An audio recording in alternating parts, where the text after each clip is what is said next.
wabarakatuh.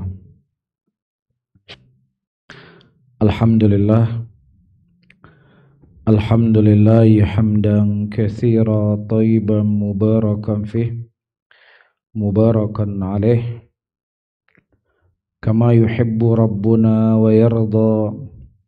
Wa usalli wa usallim ala nabiyina al-karim Muhammadin wa ala alihi wa ashabihi wa man tabi'ahum bi ihsanin ila yaumiddin. Baik, sebelum kita memulai manasik di malam hari ini, Rasulullah sallallahu alaihi wasallam menyebutkan dalam hadisnya, la yashkurullah man la yashkurun nas. Tidaklah seseorang itu dikatakan bersyukur kepada Allah siapa yang tidak bersyukur kepada manusia. Oleh karena itu kami ingin haturkan terima kasih jazakallahu khairan kepada sahibul bait, ya, kepada Pak Hasbi dan keluarga yang telah memberikan kesempatan dan menjadikan rumah beliau untuk manasik kita di malam hari ini. Dan untuk menghemat waktu, ya, kita sudah tampilkan di layar, ya, untuk manasik umroh kita di malam hari ini. Karena memang sudah mulai larut, jadi kita ringkas saja, dan insya Allah kita akan ada manasik yang kedua nanti di Madinah. Jadi geser ya,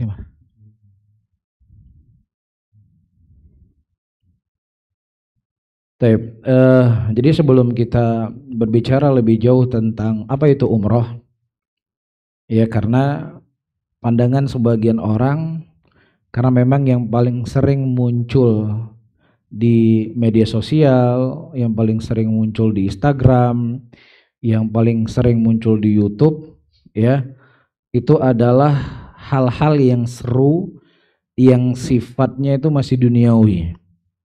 Apakah mengenai hotelnya, apakah mengenai makannya, ataukah mengenai tempat wisatanya, atau lain sebagainya, ya, sehingga tergambarkanlah oleh sebagian orang kalau umroh itu adalah itu. Tapi sebenarnya kalau kita merujuk dan kembali dari definisi yang disebutkan oleh para ulama, mereka mengatakan bahwasannya umroh adalah beribadah kepada Allah dengan melakukan tawaf mengelilingi Ka'bah, ya, dan melakukan sa'i antara bukit Safa dan Marwah, serta mengundul atau memendekkan rambut kepala. Ini definisi yang disebutkan oleh para ulama tentang apa itu umroh. Jadi dari definisi yang kita baca tadi, ada 3 hal penting dalam umroh. Yang pertama adalah tawaf. Yang kedua adalah sa'i antara bukit Safa dan Marwah. Yang ketiga adalah mencukur rambut, ya, atau memendekkan rambut. 3 hal ini tidak boleh tidak bagi orang yang mereka melakukan ibadah umroh. Kemudian selanjutnya,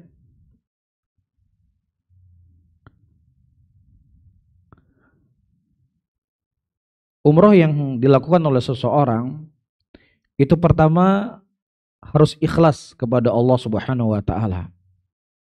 Ya, karena keikhlasan ini merupakan pondasi penting dalam kehidupan seseorang di dunia dan kehidupan dia di akhirat kelak. Karena ketika di dunia dia tidak ikhlas kepada Allah Subhanahu wa taala dari ibadah-ibadah yang dia lakukan, yang seharusnya itu akan menjadi, ya, kebahagiaan dia kelak di yaumul qiyamah, justru di yaumul qiyamah ketika tidak ada sesuatu yang bermanfaat dari harta dan anak-anak yang dia miliki, ya, hanya amalan yang dibangun di atas keikhlasanlah yang akan diterima oleh Allah Subhanahu wa taala. Makanya Allah menyebutkan dalam Al-Qur'an, "Wa ma umiru illa liya'budullaha mukhlishina lahuddin."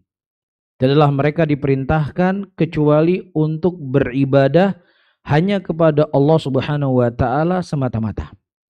Ini perintah yang paling pondasi dalam agama. Iya, jadi dalam agama ini tidak dilihat berapa banyak ibadah yang kau lakukan, berapa banyak amalan kebaikan yang kau lakukan. Tetapi dalam ibadah itu dilihat sejauh apa ibadah yang kau lakukan itu ikhlas kepada Allah Subhanahu wa taala. Dan di antara bentuk keikhlasan para hadirin dan hadirat calon-calon tamu-tamu Allah Subhanahu wa taala, ya kita ketahui dalam perjalanan safar Rasulullah sallallahu alaihi wasallam menyebutkan as-safar qit'atun minal adab. Safar itu adalah potongan-potongan adab. Iya. Apakah ya kendaraan yang kita kendarain itu unta di zaman Nabi atau bahkan pesawat hari ini? Yang namanya safar itu pasti melelahkan. Yang namanya safar itu pasti capek. Yang namanya safar terkadang akan membuat kita emosi. Maka di sini kita kembali mengingat, saya ini pergi umroh untuk apa? Iya, nah kalau kita menyadari bahwasanya berangkatnya kita umroh adalah untuk ibadah kepada Allah Subhanahu wa taala, untuk mendekatkan diri kepada Allah, sementara tidak ada satu hal apapun yang terjadi di muka bumi ini kecuali itu semuanya sesuatu yang telah digariskan oleh Allah Subhanahu wa taala. Maka disinilah kita harus mempertebal keikhlasan kita. Contoh misalnya, kondisi Mekah dan kondisi di Madinah. Mau tidak mau, Bapak dan Ibu ini dimuliakan oleh Allah, polisi-polisi yang ada di Mekah, yang menjaga Masjidil Haram, yang menjaga ketertiban masjid, terkadang mereka bertindak dengan sesuatu yang itu kadang nggak masuk akal kita. Ada orang lagi sholat, itu disuruh batalkan sholatnya. Iya. Nah ini kalau kita melihat lebih jauh dengan pandangan yang tidak hanya dalam satu sisi, tapi memandang dalam banyak sisi, ini tujuannya adalah untuk maslahat besar. Ya, karena setiap orang sholat belakangnya berdiri, belakangnya berdiri, belakangnya berdiri, ini dikhawatirkan akan menjadi kemacetan dalam masjid. Ya, akan terjadi jalur yang bertabrakan satu dengan yang lainnya. Ya, nah terkadang itu jadi apa ya? Jadi pandangan yang kurang mengenakan bagi sebagian orang. Ya akhirnya ngapain saya pergi umroh? Ngapain saya ke Mekah? Polisinya kejam-kejam. Polisinya sadis-sadis. Orang sholat masa dibatalkan? Ya, maka disinilah kita kembali kepada asal dari ibadah yang kita lakukan tadi harus apa? Ikhlas kepada Allah Subhanahu wa taala, seakan-akan kita nggak ada urusan dengan fulan, nggak ada urusan dengan alan, nggak ada urusan dengan fulana, tidak ada urusan dengan alana yang ada di Masjidil Haram ataukah ada di Masjid Nabawi atau apapun yang kita dapatkan di sana. Tetapi perjalanan yang kita lakukan ke tanah suci itu merupakan perintah yang Allah perintahkan kepada saya sebagai seorang muslim. Perintah yang Allah perintahkan kepada saya sebagai seorang muslimah. Ya, karena itu merupakan ibadah, maka saya sebagai seorang muslim dan muslimah siap dengan segala konsekuensi dan resiko untuk saya mendekatkan diri saya kepada Rabb saya. Jelas ya? Ini yang pertama. Jadi kalau ditanya, apa persiapan pergi umroh? Persiapan baju kah, makanan kah, itu gampang. Itu kita bisa siapkan 1 hari sebelum kita berangkat umroh. Kalaupun misalnya kita persiapannya nggak ada di sini, kita bisa beli di sana. Kalaupun di sana ternyata nggak dijual juga, nggak merugikan kita. Tapi kalau seandainya keikhlasan ini nggak ada pada diri kita untuk berangkat umroh, kita sudah capek, biaya kita banyak habis, perjalanan panjang, waktu yang tidak sedikit, ya, yang kita berpikir ini akan menjadi timbangan amalan kebaikan kita di hadapan Allah. Ternyata nanti di depan Allah, ya Allah saya pernah umroh di tahun 2024 di bulan Februari. Kok nggak ada di sini amalan kebaikan yang pernah saya lakukan? Kemudian Allah berkata, dulunya engkau pergi umroh bukan untukku. Engkau pergi umroh terpaksa. Engkau pergi umroh karena nggak enak. Engkau pergi umroh supaya dianggap orang ya pelit dan kikir untuk menghilangkan itu dari pandangan manusia. Maka itu semua yang telah engkau dapatkan di dunia, maka engkau tidak mendapatkan bagian apapun di akhirat nanti. Maka inilah yang harus kita kedepankan. Yang kedua adalah ittiba. Kita harus mengikuti sunnah Nabi kita Muhammad sallallahu alaihi wasallam. Dalam sebuah hadis Rasulullah sallallahu alaihi wasallam mengatakan, khudhu anni manasikakum. Ambillah oleh kalian manasiknya kalian. Jadi maksudnya Nabi kita Muhammad sallallahu alaihi wasallam itu telah mencontohkan kepada kita bagaimana cara beliau beribadah kepada Allah, apakah itu ibadah haji ataukah ibadah umrah atau apapun namanya.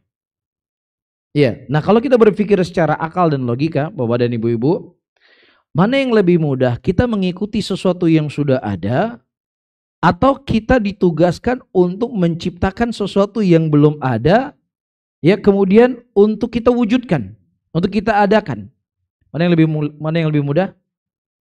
Lebih mudah mengikuti apa yang sudah ada contoh atau lebih mudah berbuat sesuatu yang ada contohnya? Tentunya Allah dan Rasulnya telah memilih kepada kita sesuatu yang paling mudah. Apa itu yang paling mudah? Tinggal mengikuti saja apa yang telah dicontohkan oleh Nabi Muhammad sallallahu alaihi wasallam. Jangankan kita berbicara ibadah umrah, jangankan kita berbicara tentang ibadah haji, jangankan kita berbicara tentang sholat, tentang berzikir, tentang berselawat, cara cebok saja itu diajarkan oleh Nabi kita Muhammad sallallahu alaihi wasallam. Ya sebagaimana ditanyakan kepada Salman radhiyallahu taala anhu, apakah Nabi kalian mengajarkan kalian bagaimana cara adab buang hajat? Iya, Nabi kami melarang kami menghadap kiblat, melarang kami mencuci kotoran dengan tulang belulang dan seterusnya dari hadis Nabi SAW.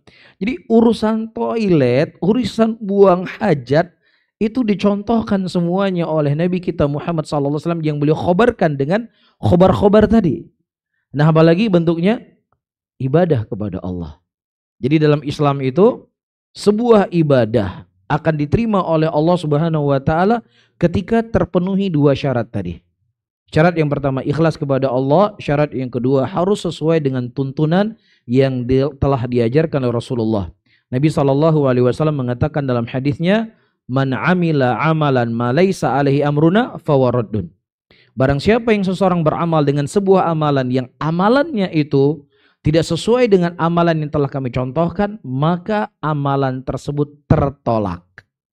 Jadi seikhlas apapun ibadah seseorang lakukan untuk Allah, murni untuk Allah, tidak ada sedikit pun ibadahnya untuk dianggap soleh, dianggap taat, nggak ada sama sekali, ikhlas sekali. Tetapi ibadah yang dilakukan tidak sesuai dengan contohnya Rasulullah, itu juga tidak diterima. Ya, jadi ini dua hal yang wajib untuk kita bekali. Maka bagaimana cara Nabi kita sallallahu alaihi wasallam tawaf? Bagaimana Nabi kita sa'i? Bagaimana beliau berihram? Apa yang beliau baca? Maka disinilah kita butuh bekal yang namanya apa? Ilmu sebelum kita beramal. Ya, karena sebagaimana disebutkan oleh Mu'adz bin Jabal radhiyallahu taala anhu, al-ilmu imamul al-amal wal amalu tabi'uhu. Ilmu itu adalah imamnya amal dan amalan itu hanya mengikuti dari ilmu saja. Iya, jadi apa saja dalam urusan dunia ini, buat bangunan seperti ini misalnya 4 lantai atau berapa lantai ini? Kalau 3 lantai, kalau nggak ada ilmu yang benar-benar ahli dalam bangunan ini, itu bisa sebulan ambruk. Dia harus mengukur kedalamannya, mengukur kekuatan tanah, mengukur berapa besi yang harus dipakai, harus diukur berapa kedalaman yang harus buat pondasi, kan seperti itu. Tapi kalau seandainya misalnya membangun 3 lantai bangunan ini, bukan ahli dalam pembangunan, memberikan mudarat atau tidak? Akan mudarat. Akan mudarat bagi orang yang tinggal di sini, mudarat harta yang kita punya. Jadi perkara dunia saja kita membutuhkan sesuatu keahlian, maka tentunya perkara agama yang itu merupakan perkara akhirat kita, yang itu merupakan bekal untuk kita bertemu dengan Allah Subhanahu wa taala, maka ya lebih lagi dibutuhkan terhadap ilmu itu sendiri. Jadi kita nggak bisa lepas dari yang namanya ilmu. Nggak bisa lepas dari pengetahuan tentang syariat Allah Subhanahu wa taala dan secara khusus apa yang akan kita lakukan dari ibadah umroh kita. Nah, kemudian kita masuk kepada pembahasan selanjutnya, tata cara umroh. Taib. Nah, tata cara umroh kita lihat dulu pakaian ihram. Ya, jadi ini ada pakaian ihramnya laki-laki, ada pakaian ihramnya perempuan. Jadi kalau perempuan mereka tidak ada pakaian yang khusus. Ya, tetapi mereka mesti memakai pakaian yang menutup aurat mereka. Baik, cuman perempuan itu hanya tidak boleh memakai sarung tangan dan tidak boleh memakai cadar. Cadar yang sifatnya ditempel, itu nggak boleh untuk kaum perempuan. Tapi kalau seandainya dia menutup tangannya dengan mukenanya, dengan jilbabnya, atau dia menutup wajahnya dengan kain yang bukan ditempel, ya misal jilbab yang sudah terjahit dengan penutup wajah sudah terjahit dengan satu kesatuan dengan jilbab, maka tidak ada masalah. Ya, atau dia mengambil sebagian jilbabnya ditutup wajahnya, tidak ada masalah. Sebagaimana hadis yang datang dari Aisyah radhiyallahu taala anha, di mana ketika Aisyah radhiyallahu taala anha sedang bertawaf, kemudian tiba-tiba ya beliau bertemu dengan kaum laki-laki yang ikut tawaf juga pada waktu itu, dan kemudian Aisyah mengambil bagian dari jilbab beliau dan beliau tutup wajah beliau. Ya, sehingga dengan perbuatan Aisyah radhiyallahu taala anha ini, para ulama mereka menyimpulkan bahwasannya penutup wajah yang dilarang bagi kaum perempuan yaitu bentuknya niqab, yang bentuknya cadar yang ditempel atau yang semisalnya. Itu dibolehkan. Jadi perempuan simple, nggak seperti kaum laki-laki. Inilah keadilan Islam, ibu-ibu ya. Jadi perempuan walaupun dalam sebagian hal dia setengah dari laki-laki, tapi dalam urusan umroh, dalam urusan haji mereka dimudahkan. Ya, coba laki-laki. Laki-laki hanya memakai 2 kain ihram, nggak boleh pakai celana dalam. Perempuan boleh atau tidak? Boleh pakai celana dalam. Perempuan boleh pakai celana? Boleh. Boleh pakai rok? Boleh. Boleh pakai kaos kaki? Boleh. Laki-laki nggak boleh. Nggak boleh pakai celana dalam, nggak boleh pakai topi, nggak boleh pakai penutup wajah, ya nggak boleh pakai celana. Laki-laki hanya boleh pakai 2 helai penutup atas dan penutup bawah. Taib. Nah, kita contohkan. Siapa yang mau contohkan? Adam, contohkan pakai kain ihram. Ana aja. Taib. Jadi Bapak tidak ada cara khusus ya. Pakai kain ihram harus sekian lipatan, sekian kali gulungan, nggak ada. Yang penting dia kuat. Yang kedua dia menutup aurat. Yang ketiga dia mudah untuk melangkah. Ya, karena ibadah umroh ini adalah ibadah fisik, yang dimana kita membutuhkan fisik dan tentunya fisik yang tentunya menutup aurat tadi. Maksud fisik dari yang saya maksudkan tadi, kita banyak berjalan. Jadi mau tidak mau kita harus ya bisa memakai kain ihram yang mudah untuk kita melangkah. Baik.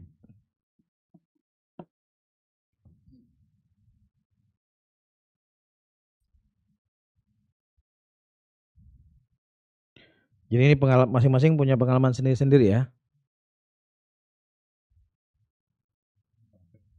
Nah, ya habis ini dipraktek ya. Ini seperti ini. Ya. Logonya di mana aja boleh sebenarnya. Ini begini. Nanti ada tali pinggang kan? Ada ya. Nanti pakai tali pinggang. Type. Jadi kita mudah untuk melangkah. Seperti ini. Ya, dan juga di depan aurat ada 2 lapis. Ya, lebih tebal. Terus penutup atas.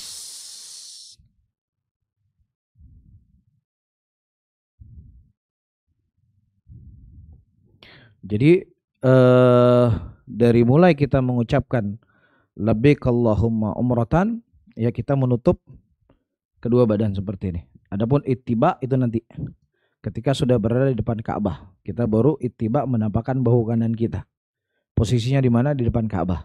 Di posisinya dari Madinah ya sampai kita depan Ka'bah itu masih menutup.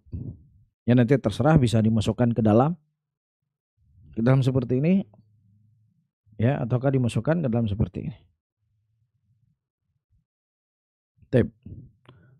Ya mungkin nanti bisa latihan untuk pakai kain ihram. Bapak sudah pernah pakai kain ihram? Belum pernah ya, ini perdana nanti ya. Ada ikat pinggangnya. Iya, ada. Boleh, nggak apa-apa.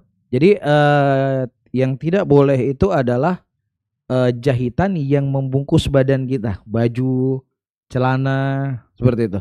Adapun misalnya tali pinggang, kemudian tali pinggangnya dijahit di bawah, itu tidak termasuk dari larangan. Kita pakai sendal kita ada jahitannya, itu nggak masuk larangan. Tapi larangan dimaksudkan jahitan adalah sesuatu yang menutupi badan kita. Kaos kaki nggak boleh, Kaum laki-laki nggak boleh pakai kaos kaki.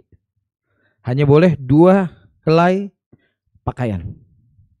Nah, mau coba? Sendal boleh, tapi sendal yang tidak boleh menutupi mata kaki tidak boleh. Iya. Kalau sepatu nggak boleh, tapi kalau sendal ini boleh. Jadi saran saya, nanti sendalnya sendal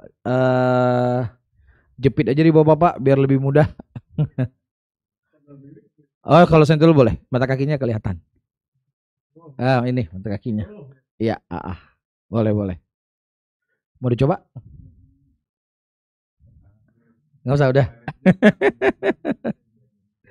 Oke, nanti tes sendiri ya.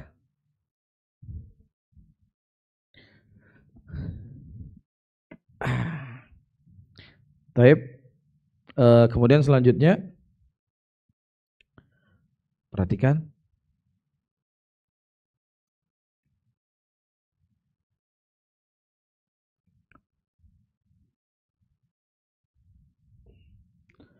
Persiapan sebelum berihram. Nah, ini persiapannya di mana? Persiapannya di hotel. Ya, jadi persiapan kita mandi. Ya, kita mandi. Yang kedua, mencukur kumis, mencukur bulu ketiak dan kemaluan. Baik, ini persiapan bagi laki-laki dan juga bagi perempuan. Kemudian bagi laki-laki memakai wangi-wangian. Ya, ini kondisinya belum dalam keadaan berihram. Ini sebelum kita berihram. Nah, wangian yang disebutkan oleh para ulama adalah wangian yang dipakai di badan. Ya, adapun wangian yang digunakan di kain ihram itu tidak dibolehkan, tidak dibenarkan. Dan apa yang membedakannya? Bolehnya seseorang memakai wangian sebelum dia berihram di badannya, dengan larangan tidak boleh memakai kain wangian dia kain ihram, karena bedanya kalau di badan itu akan cepat hilang. Ya, tapi kalau seadanya itu di kain dia akan lebih lama. Ya, itu diantara hal yang disebutkan kenapa kain ihram tidak boleh tersentuh dengan minyak wangi ketika sudah mendekati waktu berihram. Baik. Kemudian selanjutnya kita akan ke Madinah dulu. Kemudian dari Madinah kita akan menuju ke Mekah. Berarti kalau seandainya kita berjalan dari Madinah, maka miqatnya kita itu di Dzulhulaifah. Namanya apa? Dzulhulaifah, atau masyarakat sering mengenal dengan Abiyarul Ali. Ya, atau Bir Ali, sumurnya Ali. Nah, jarak antara masjidnya Rasulullah SAW dengan Dzulhulaifah itu kalau kita naik mobil sekarang itu mungkin setengah jam, 30 menit. Kalau kita berkendaraan mobil. Taib. Nah, pemerintah Arab Saudi ya 5 tahun belakangan ini sudah membuat kereta cepat dari Madinah ke Mekah dan ke Jeddah. Taib. Nah, berarti orang-orang yang mereka mengendarai kereta cepat, apakah mereka harus pergi ke Dzulhulaifah dulu mengambil miqat, atau boleh bagi mereka ya miqat di dalam kereta? Dan orang yang miqat dalam kereta, mereka tidak pergi ke Dzulhulaifah. Maksudnya keretanya itu nggak berjalan di samping Masjid Dzulhulaifah. Akan tetapi para ulama membahas ketika sebuah kendaraan sudah melewati garisnya miqat, walaupun dia tidak persis di samping Masjid Dzulhulaifah yang sekarang dibangun masjid, maka itu sudah mencukupi. Bahkan sebagian para ulama Saudi mereka berfatwa takaluf, terlalu membebani diri, seseorang pergi ke Dzulhulaifah dulu, mengambil miqat, kemudian dia kembali lagi naik kereta cepat dan akhirnya dia juga akan melewati miqat itu sendiri. Itu nama sebagian ulama mengatakan membebani diri. Jadi kita akan melihat kondisi nanti. Kalau memang ada waktu, kita pergi ke miqat bukan karena sebuah keharusan untuk saya mengambil miqat di Bir Ali. Tapi mungkin ingin lihat gimana sih Bir Ali, gimana sih Dzul Hulaifah, itu saja. Tapi kalau seandainya memang tidak memungkinkan, ya sudah kita naik kereta cepat. Nah itu biasanya dari mulai start jalan ya sampai 7 menit ya. Dan nanti pihak kereta akan mengumumkan kita akan melewati miqat. Maka kemudian di situ kita baru membaca labbaik Allahumma umratan. Labbaik Allahumma umratan. Kapan dibaca? Ketika kita sudah melewati sedang melewati garis miqat. Berapa menit tadi? 7 menit kurang lebih. Nanti kita akan pandu di dalam kereta. Ya, ini sudah mulai dibaca labbaik Allahumma umratan. Dan ini adalah satu dari kewajiban umroh. Jadi kalau misalnya, waduh saya lupa baca tadi. Saya lupa.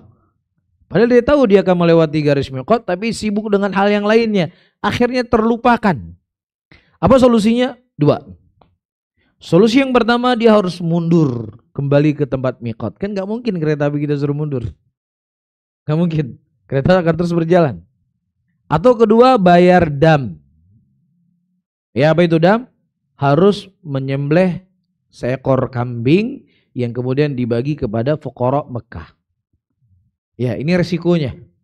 Ya, nah tentunya dalam sebuah aturan, apakah itu aturan dunia ataukah aturan akhirat, yang terkadang ya diberikan hukuman supaya orang apa? Fokus. Kan begitu.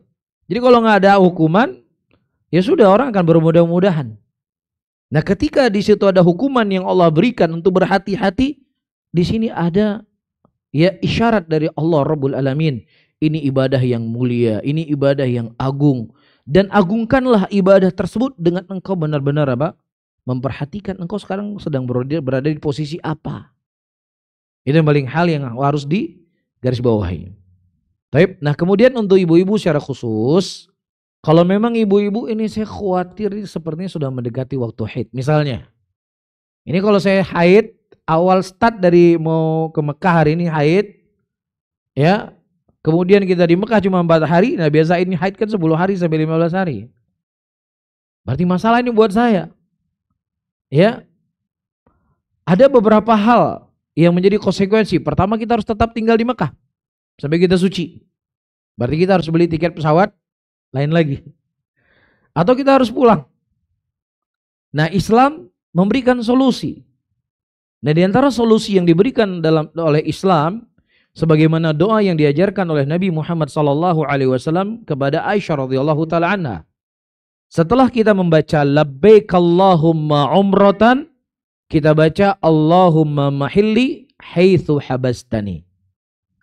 Allahumma mahilli haitsu habastani. Ya Allah tempat tahallul di mana saja engkau menahanku.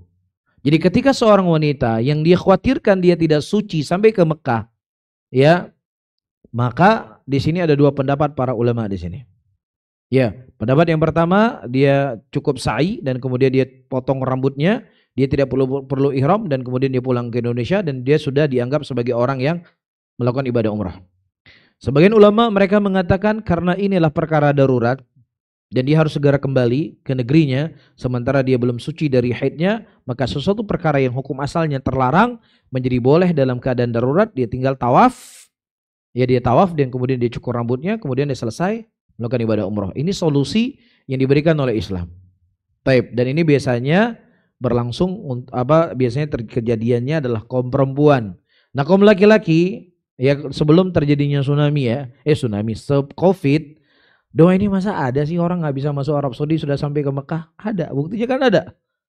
Ya, orang sudah tiba di Madinah mau ke Mekah tiba-tiba COVID disuruh pulang semua ke Indonesia. Sudah labbaik Allahumma umrah ini pulang ke Indonesia nggak boleh masuk Mekah, harus pulang. Nah inilah solusi yang diberikan oleh Nabi ribuan tahun yang lalu. Ya ternyata itu masih relevan sampai hari ini. Ini menunjukkan apa? Agama Islam adalah agama yang diturunkan walaupun ribuan tahun yang lalu, tetapi dia tetap sesuai dengan kondisi dan keadaan zamannya manusia. Jelas ya? Dan ini menunjukkan kemuliaan agama Allah. Ini menunjukkan agama ini bukan datang dari pikirannya manusia, tapi agama ini benar-benar datang dari Allah Rabbul Alamin. Jelas ya? Nah, setelah kita mengucapkan labbaik Allahumma umratan, dan kemudian membaca doa tambahan tadi, maka ada beberapa hal-hal yang dilarang. Ya. Setelah kita membaca labbaik Allahumma umratan, maka ada hal-hal yang dilarang yang perlu untuk kita ketahui. Yang pertama, mencukur rambut, nggak boleh. Nggak boleh mencukur rambut. Ya, namanya mencukur adalah sesuatu yang dilakukan dengan sengaja. Terkadang ada sebagian orang dia membebani dirinya. Ini kalau seandainya saya mencukur rambut saya harus bayar dam. Ya, yang mereka pahami sebagian mereka, ya garuk-garuk kepala pun nggak boleh. Takutnya nanti pas garuk-garuk kepala ada satu rambut yang jatuh. Wah, bayar dam ini. Kambing 3 juta satu ekor. Padahal takaluf, itu kan takaluf namanya. Ya enggak? Jadi maksud di sini adalah al-qasad. Sesuatu yang dia sengajakan yang memang dia ingin mencukur rambutnya. Itu yang nggak boleh.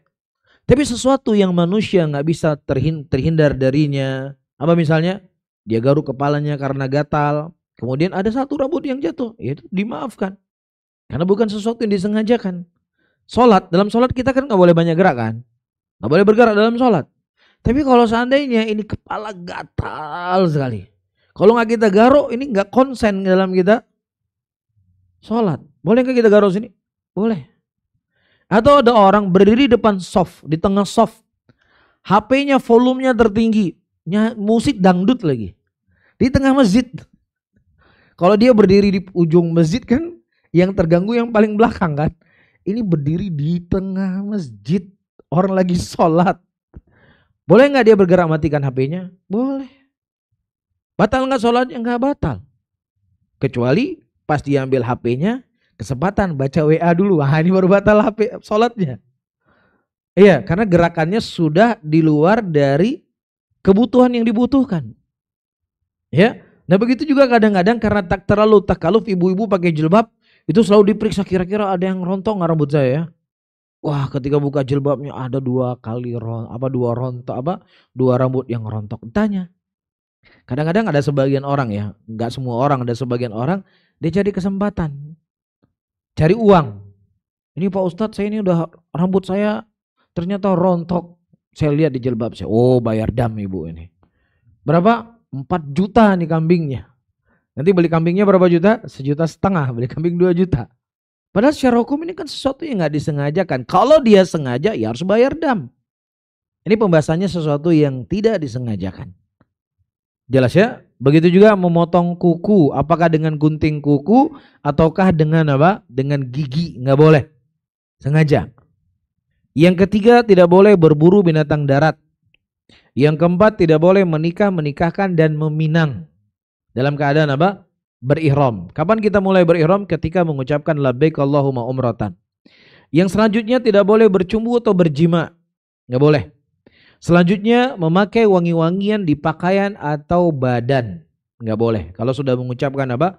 Labbaik Allahumma umratan. Selanjutnya memakai baju celana, kaos kaki, sarung tangan dan penutup kepala. Tidak dibenarkan. Bagi siapa?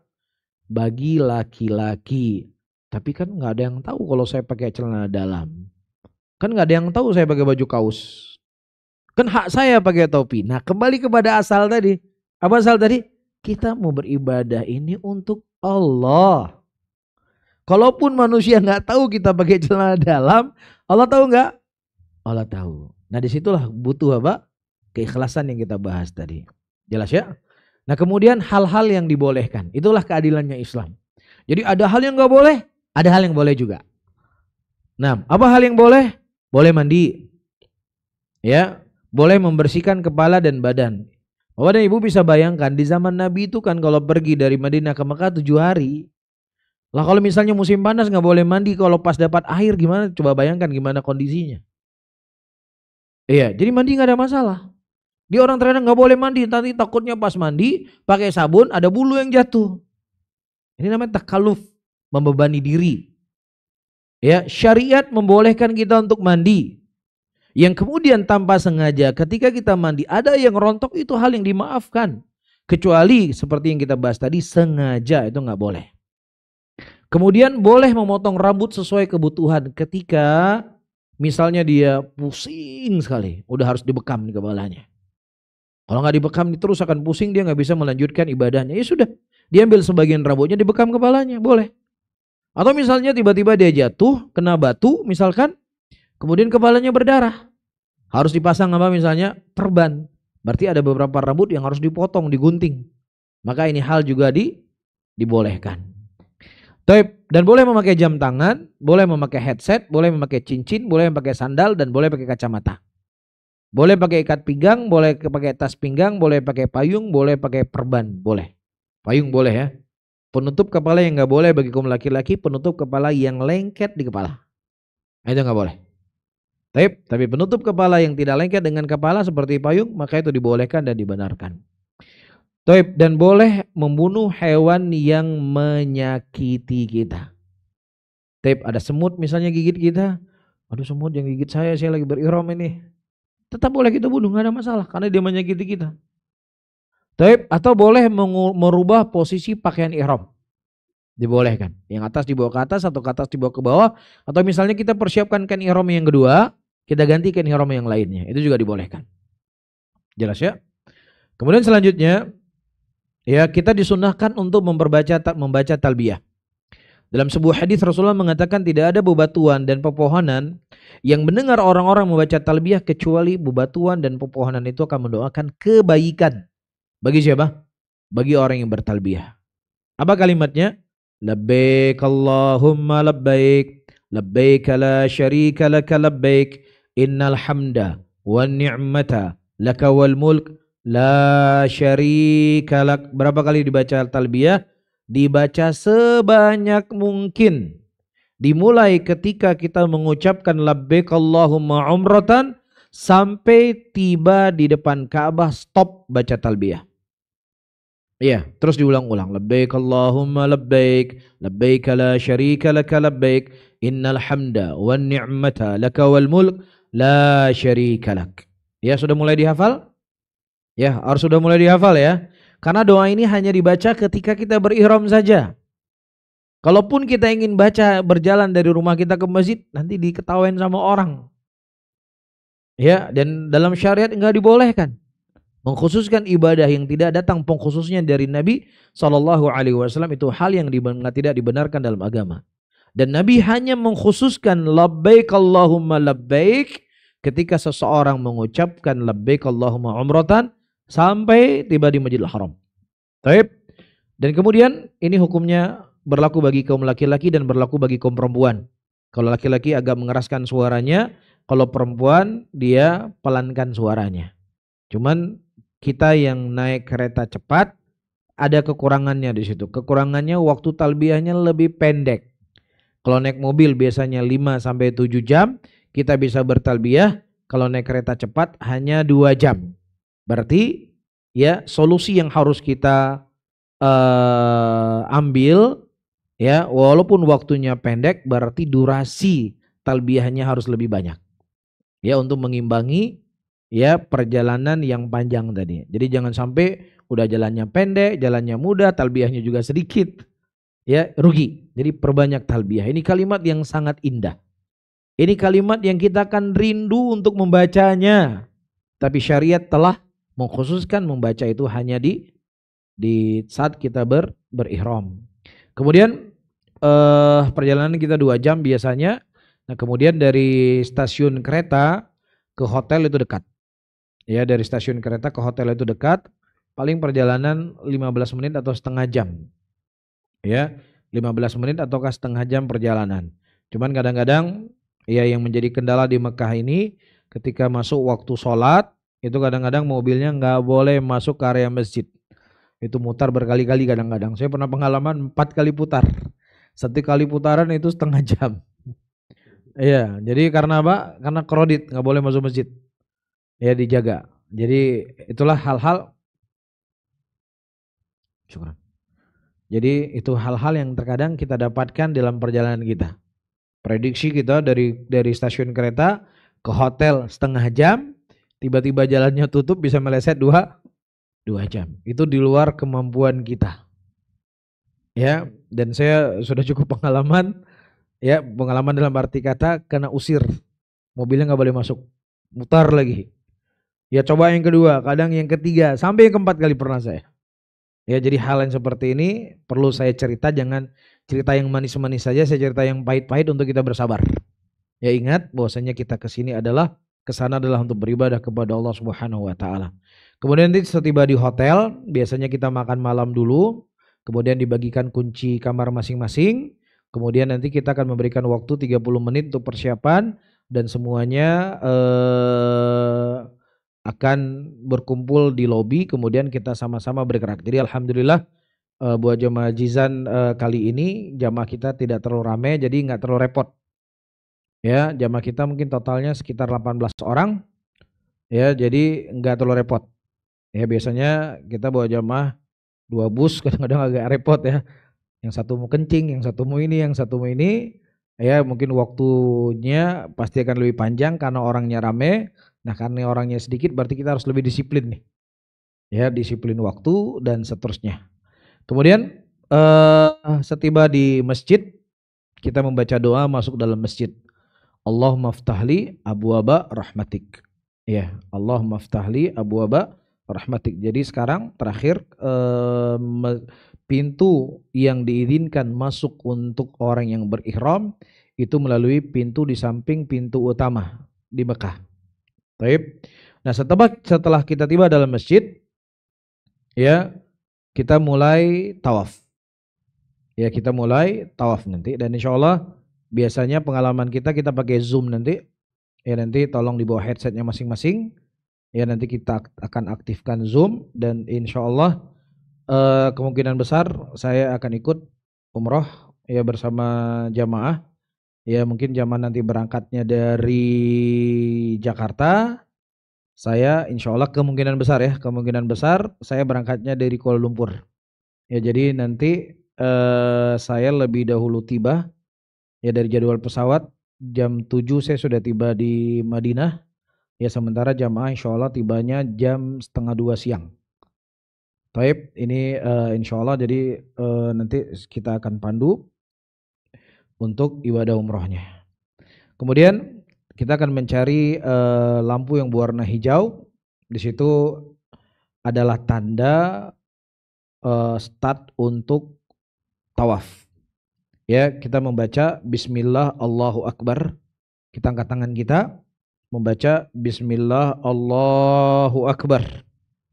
Taib. Nah, ini dimulai, saya ulangi kembali, di Hajar Aswad.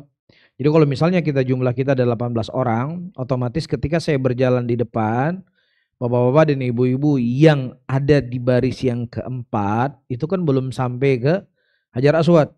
Jadi intinya adalah Hajar Aswadnya, bukan intinya adalah tangan saya. Karena kalau tangan saya sudah sampai Hajar Aswad. Ibu-ibu dan bapak-bapak yang masih di shaf yang keempat kan belum sampai ke Hajar Aswad. Ya, jadi intinya adalah Hajar Aswad. Ya, jadi caranya nanti kita ketika tawaf bapak dan ibu-ibu, apalagi bapak ikut ya, mungkin ada ibu juga. Jadi yang muda-muda itu harus menjaga orang tua, harus menjaga ibu-ibu.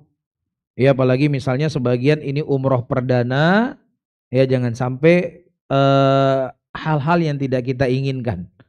Jamaahnya 18 orang tapi dibagi terpencar jadi 3 kelompok. Wah, ini parah ini. Ya, dan ini jangan sampai terjadi. Kita berdoa sama Allah jangan sampai terjadi. Dan alhamdulillah pengalaman-pengalaman kita sebelumnya, kita kadang bawa jamaah 50 sampai 100 orang, alhamdulillah nggak ada yang terpencar. Ya, kalaupun terpencar sebentar, berkumpul kembali. Nah, kita punya skema. Jadi caranya Bapak dan Ibu-ibu, nanti saya berdiri paling depan, ya, nanti Adam berdiri paling belakang. Iya, nanti mungkin Mas Hasbi berdiri sebelah kanan, jaga ibu-ibu. Ini yang satunya mungkin siapa nanti dipilih, berdiri sebelah kiri. Jadi ibu-ibunya di dalam dan yang tua-tua. Jadi bapak-bapak dan ibu-ibu jangan pernah melewati saya. Jangan pernah melewati saya. Dan juga jangan membelakangi Adam. Itu caranya. Jadi kalau misalnya bapak-bapak dan ibu-ibu coba-coba ingin motong jalan saya, jamaah di belakang berpikir itu rombongan, ikut dia ke situ.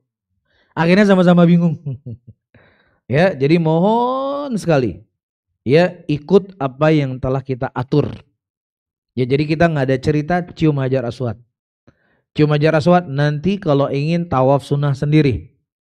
Baik, tapi kalau dalam rombongan ya beristihad sendiri ingin cium hajar aswad. Nah, seperti saya sebutkan tadi, rombongan di belakang berpikir memang rombongan ke kiri, ikut dia ke kiri. Udah hilang sudah jamaahnya. Nah, orang yang sudah sering pergi umrah dia mudah. Lah baru pernah pergi umrah. Terus sudah berumur lagi. Ini kita khawatirkan zalim kita. Ya, jadi hal yang seperti ini bapak-bapak dan ibu-ibu, saya sangat harap sekali. Ini paling pentingnya ini. Karena semua ritual ibadah kita paling pentingnya kapan? Ketika kita tawaf sampai kita sa'i dan kemudian kita mencukur rambut kita. Ya, jangan sampai yang 17, yang 18 ini terpencar-pencar. Oh, ini parah ini ya.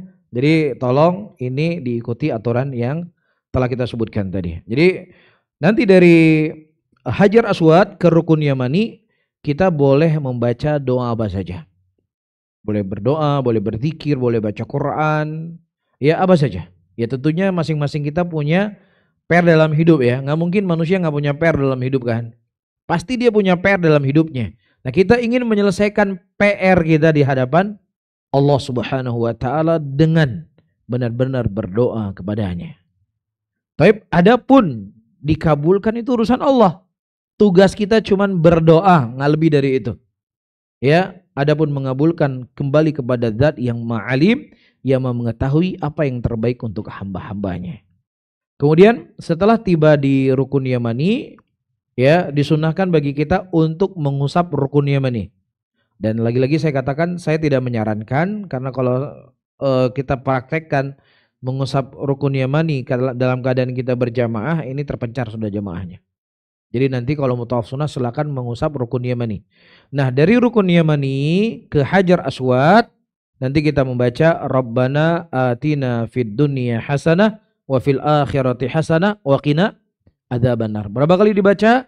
Tidak ada hitungan berapa kalinya, tetapi dimulai dari Rukun Yamani sampai ke Hajar Aswad. Ini bacaannya kita. Rabbana atina fid dunya hasanah wa fil akhirati hasanah wa qina adzabannar. Dan sedikit informasi kepada Ibu mumpung saya ingat, ini bulan Februari ternyata lebih crowded dibandingkan di bulan Desember Januari kemarin. Ya, dan tahun lalu juga seperti itu. Tahun lalu bulan Februari juga bulan crowded karena sebelumnya beberapa tahun sebelumnya bulan Februari ini bulan sepi. Saya nggak tahu tren 2 tahun belakangan ini bulan Februari itu lebih parah kondisinya dibandingkan bulan Desember. Ya, dan kita kemarin di awal bulan Januari umroh rame. Ya, tetapi tidak seramai bulan Februari ini.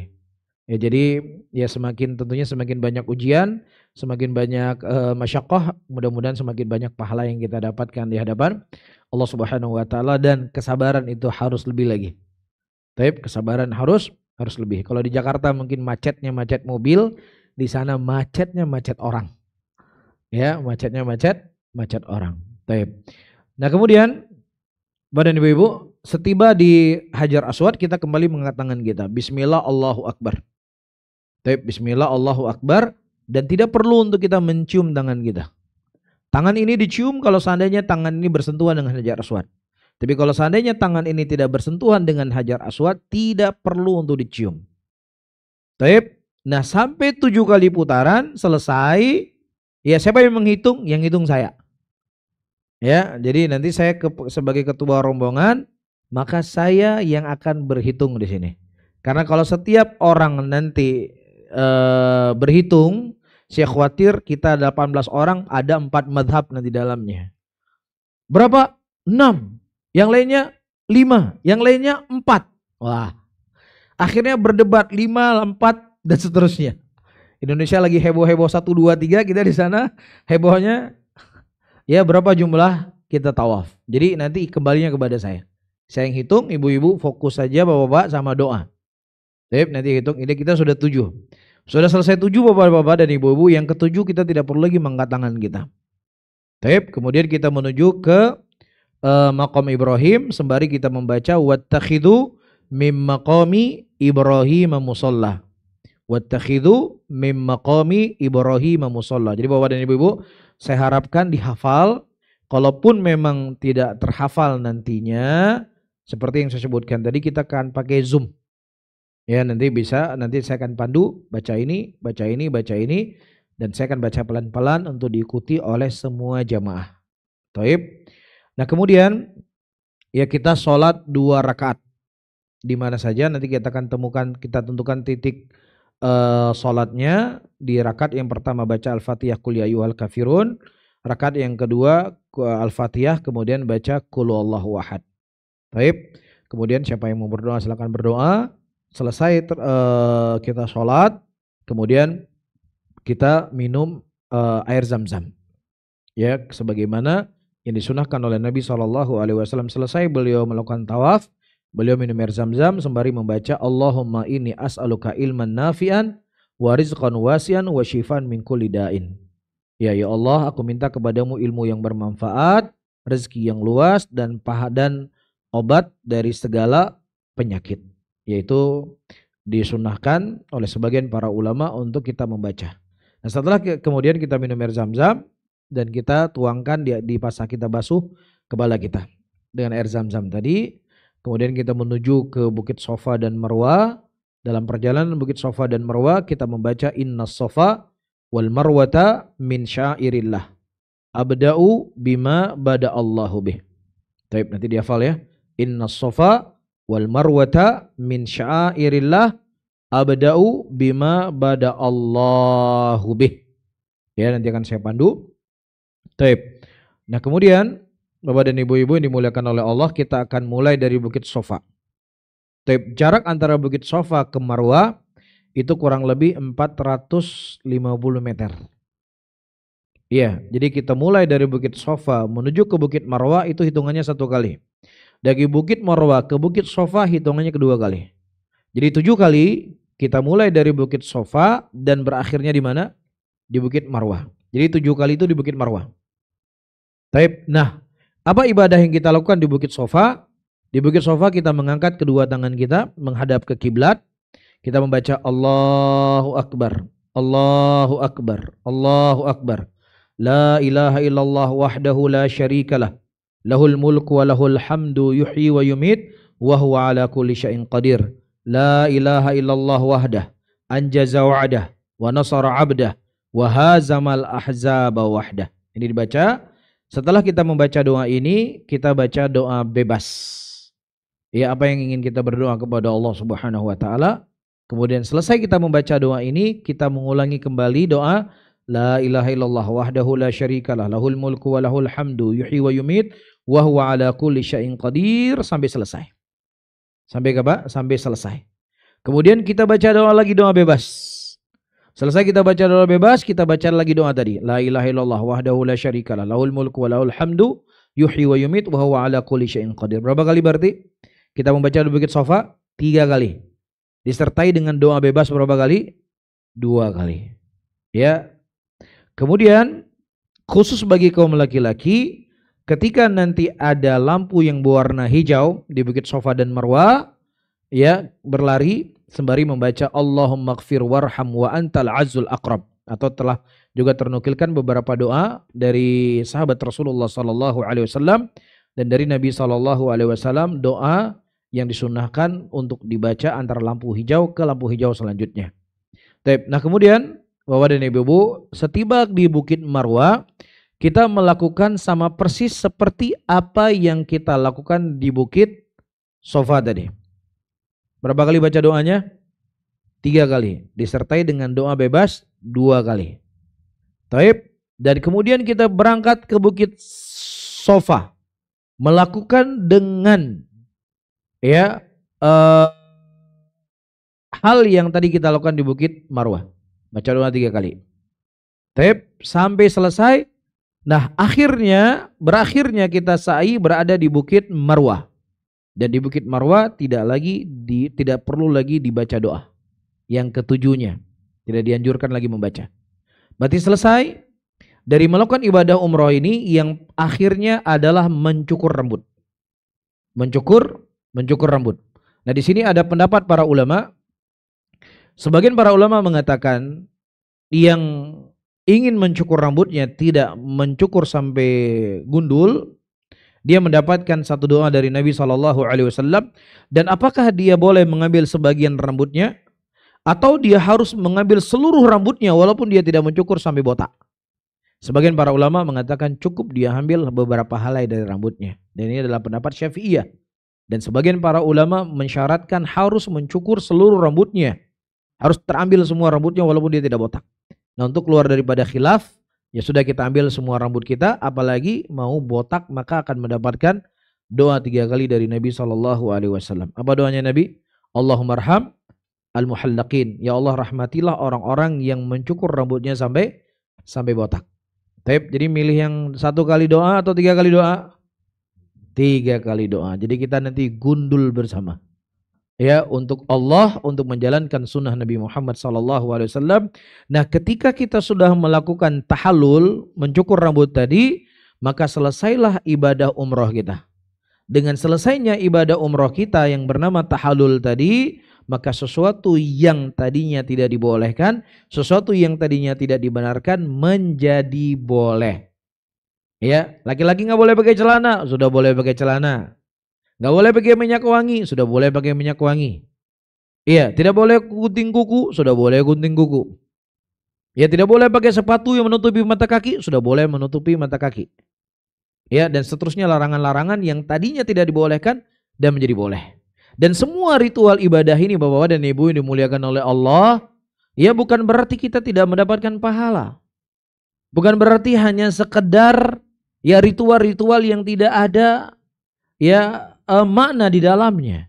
Karena waktu kita yang sangat ringkas di malam hari ini, dan insya Allah nanti kita akan cerita.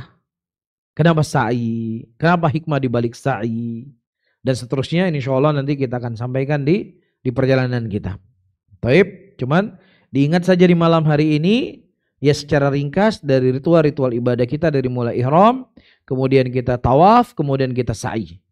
Ya, dan diantara keutamaan yang dikhabarkan oleh Nabi SAW, orang yang mereka melakukan ibadah umrah, Allah Subhanahu wa taala akan menghilangkan kepadanya kefakiran. Ya, Allah akan menghilangkan kepadanya kefakiran. Apa itu fakir? Ya, fakir itu diantara maknanya fakir para hadirin dan hadirat yang dimuliakan oleh Allah, selalu merasa kurang dari apa yang telah Allah Subhanahu wa taala berikan kepadanya. Allah telah memberikan kepadanya ya gunung emas, tetap juga dia akan merasa kurang. Ya, karena rasa kaya itu ada dalam hati. Ya, kaya itu bukan sesuatu apa yang ada di tangannya, tapi rasa kaya itu adalah sesuatu yang ada dalam hati.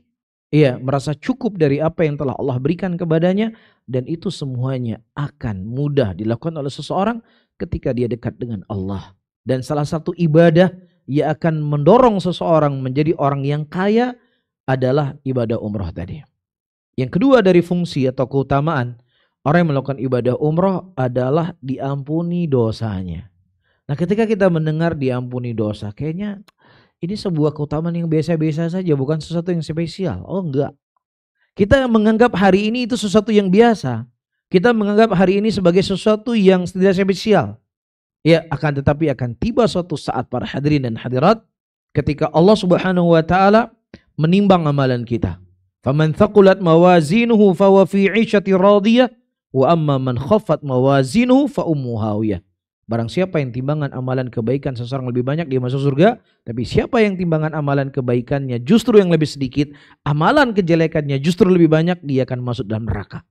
Kalau seandainya misalnya ketika ditimbang tadi amalan kita, ternyata berbeda tipis antara kebaikan kita dengan kejelekan, dan kejelekan kita lebih besar sedikit saja dibandingkan amalan kebaikan kita. Dengan zahir ayat ini kemana kita dilemparkan oleh Allah? Ke dalam neraka. Kalau seandainya ada satu dosa diampuni oleh Allah, berarti kebaikan kita menjadi naik dan dosa kita akan menjadi turun, dan kita akan selamat dari nerakanya Allah. Disitulah akan berharga sekali yang namanya apa? Pengampunan dosa. Ya, ini adalah hadiah spesial, hadiah yang sangat istimewa yang Allah Subhanahu wa taala berikan kepada hamba-hambanya yang melakukan ibadah umrah. Aisyah radhiyallahu taala anha pernah suatu hari meminta doa kepada Nabi SAW. Ya, kemudian Rasulullah SAW berdoa untuk Aisyah, Allahumma ighfir laha warhamha. Ya Allah, ampunilah dosanya Aisyah. Jadi Rasulullah tidak berdoa, ya Allah jadikan Aisyah sebagai wanita yang paling tinggi nanti dalam surga. Tapi Rasulullah berdoa, ya Allah ampunilah dosa Aisyah. Dalam keadaan Aisyah wanita yang taat, wanita yang soleha, yang hidupnya selalu dalam ibadah kepada Allah Subhanahu wa taala, menjadi istri yang paling dicintai oleh Nabi, tetapi Nabi memilih doa yang paling spesial untuk Aisyah, diampuni dosanya. Lah kalau seandainya Aisyah yang sudah dijamin masuk surga membutuhkan doa membutuhkan pengampunan dosa, maka tentunya orang seperti saya dan seperti kita semuanya tentunya lebih butuh lagi kepada pengampunan dosa, dan ini salah satu peluang besar untuk kita agar dosa kita bisa diampuni oleh Allah Rabbul Alamin. Wallahu alam bishawab. Mungkin Bapak dan Ibu saya mohon maaf pengajian manasik kita sangat ringkas di malam hari ini. Saya khawatir ya semakin larut semakin gak konsen, apalagi mungkin belum makan. Ya nanti insya Allah di tengah perjalanan ya kita mungkin akan lebih berdiskusi lebih panjang lagi. Nanti akan ada kajian-kajian di Madinah, nanti kita akan buat kajian. Ya selain juga ada kajian di Masjid Nabawi nanti insya Allah bersama Syekh-Syekh dan Ustadz Ariful Bahri yang dipercayakan oleh pemerintah Arab Saudi untuk mengisi di Masjid Nabawi. Barakallahu fikum. Mungkin ini bisa saya sampaikan. Ada pertanyaan? Kalau tidak ada alhamdulillah. Nah kalau ada ya insya Allah semaksimal mungkin kita jawab. Kalau kita tidak mampu jawab di malam hari ini, insya Allah itu akan menjadi PR buat saya dan kita jawab pada pertemuan yang akan datang. Wallahu a'lam bishawab.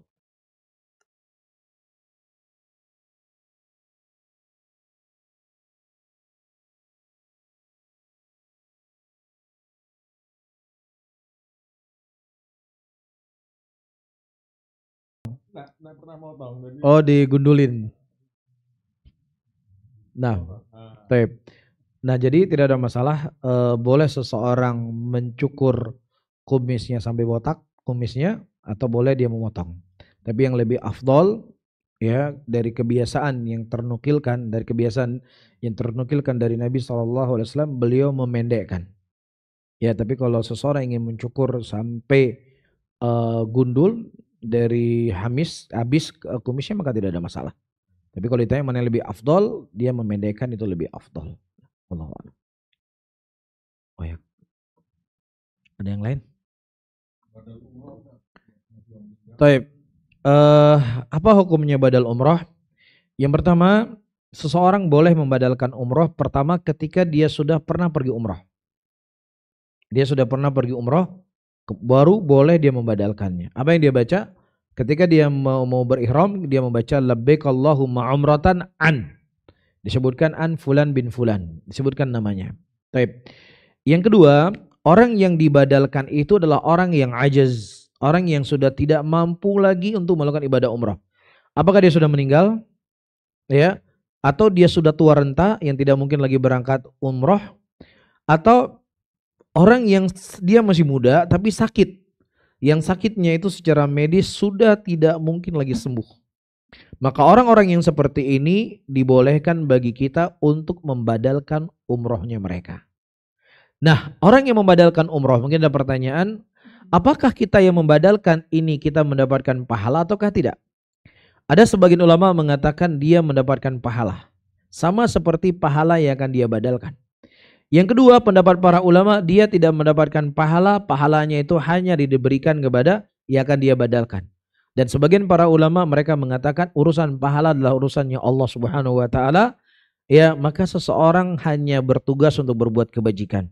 Dan di antara kebajikan yang boleh dilakukan adalah membadalkan umroh dari orang tuanya atau siapa saja dari saudara-saudaranya muslimin yang sudah tidak mampu lagi melakukan ibadah umroh. Nah, kebetulan farak dari masalah ini, dan ibu-ibu, apakah boleh kita melakukan ibadah umroh yang berulang-ulang dalam satu kali perjalanan safar? Perkara inilah perkara yang diperselisihkan oleh para ulama dan mungkin di kalangan sebagian para penuntut ilmu ini menjadi hal yang asing ya, sebagian penuntut ilmu.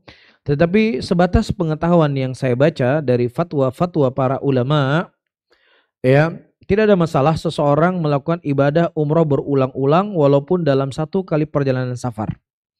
Taib, di antara dalil yang dijadikan oleh para ulama adalah hadis Nabi sallallahu alaihi wasallam, tabi'u bainal haji wal umrah. Sering-seringlah kalian mengikuti ibadah haji dan ibadah umrah. Iya, dan ini para ulama mengatakan hadisnya sifatnya adalah mutlak. Apakah dalam satu kali perjalanan safar ataukah dua kali perjalanan safar? Nah, kalau seandainya ada orang beralasan Nabi Shallallahu Alaihi Wasallam adalah manusia yang paling bersemangat untuk beribadah dan beliau selesai melakukan ibadah umroh beliau untuk haji pada waktu itu, beliau masih ada waktu 3 hari sebelum sampai tanggal 8 Dzulhijjah. Ada waktu 3 atau 4 hari Rasulullah berada di Mekah dan waktu 4 hari tersebut tidak ternukilkan dari Nabi Shallallahu Alaihi Wasallam melakukan ibadah umrah. Dan tidak ternukilkan dari Nabi melakukan ibadah umrah berulang-ulang dalam satu kali safar, menunjukkan ini hal yang tidak dibolehkan. Maka kita menjawab, secara perbuatan Nabi SAW tidak melakukannya. Tetapi secara izin telah ternukilkan dari Aisyah radhiyallahu taala anha, yang mana Aisyah pada waktu itu beliau pergi ke Tan'im setelah melakukan ibadah umrah yang pertama, beliau melakukan ibadah umrah yang kedua, yang itu diikrarkan dan dibolehkan oleh Nabi SAW. Sehingga sebagian para ulama, diantaranya dari Syekh Muhammad bin Shalih Al-Utsaimin dan yang lainnya dari kalangan para ulama, membolehkan seseorang mengulang-ulangi ibadah umrah dalam satu kali perjalanan safar. Nah, wallahu alam bisawab. Ada yang lain? Cukup ya? Nah, kalau tidak ada, kalau nanti, ibu mau bertanya, silakan ibu.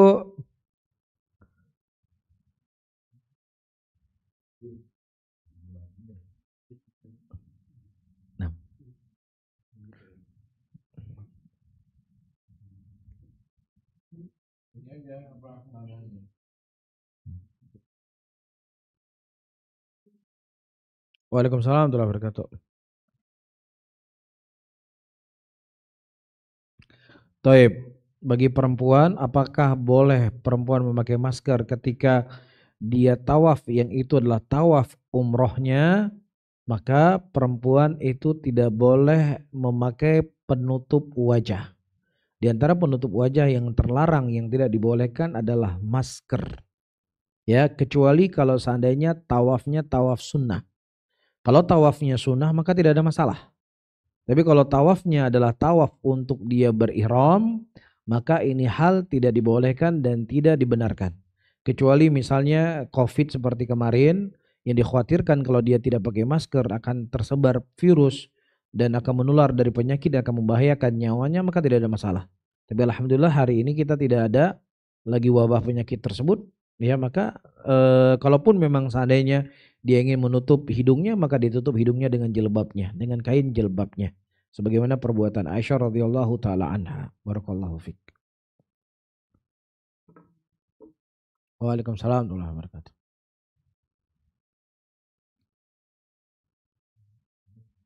Cukup? Tapi insya Allah nanti kalau ada sesuatu yang ditanyakan bisa ditanya di grup, atau insya Allah nanti dalam tengah di perjalanan kita ya kita bisa berdiskusi lagi. Tapi saya tutup dan saya harapkan dari jamaah semuanya ya kita berdoa kepada Allah agar Allah Subhanahu wa taala memudahkan perjalanan kita ya, karena ya kadang-kadang perjalanan ada sesuatu di luar dari prediksi yang telah kita atur. Ya kita berharap agar Allah selalu memudahkan perjalanan kita saat dari sampai kita tiba di Madinah sampai kita pulang ke Mekah.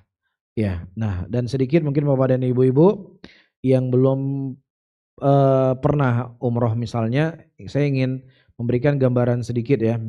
Jadi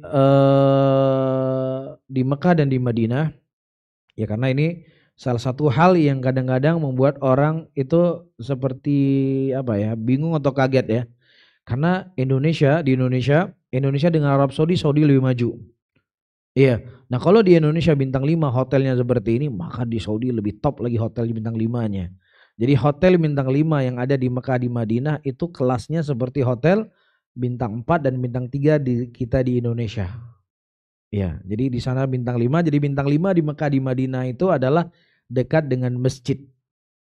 Iya, dekat dengan masjid. Jadi ada hotel-hotel yang dia benar-benar bintang 5 secara fasilitas, tetapi secara kelasnya di Arab Saudi itu bintang 3, tidak dianggap bintang 5. Jadi bintang 5 di Arab Saudi adalah hotelnya yang dekat dengan masjid.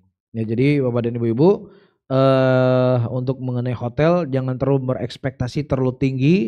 Ya, hotel bintang 5 di Arab Saudi, saya ulangi kembali, terkhusus Mekah dan Madinah itu kondisinya seperti hotel bintang 4. Ya, maka di sini saya ingatkan tadi di awal, ya tujuan kita untuk pergi umroh adalah kita ingin beribadah kepada Allah. Ya, kita ingin bisa tawaf, kita ingin bisa sa'i, dan kita ingin melepaskan segala unek-unek yang ada dalam hati kita di hadapan Allah Subhanahu wa taala. Sehingga dengan hati yang tenang, dengan hati yang bersih, dengan hati yang lapang, maka insya Allah sesuatu yang sulit itu akan menjadi mudah. Tetapi sesuatu yang mudah, sesuatu yang menyenangkan, tapi ketika hati kita sempit, maka ini akan menyusahkan kita. Jadi disinilah kita butuh keikhlasan kepada Allah Subhanahu wa taala, dan kita ya benar-benar meluruskan niat kita adalah untuk ya mendekatkan diri dan bersimpuh di hadapan Allah Subhanahu wa taala di tempat yang paling mulia. Wallahu a'lam bishawab.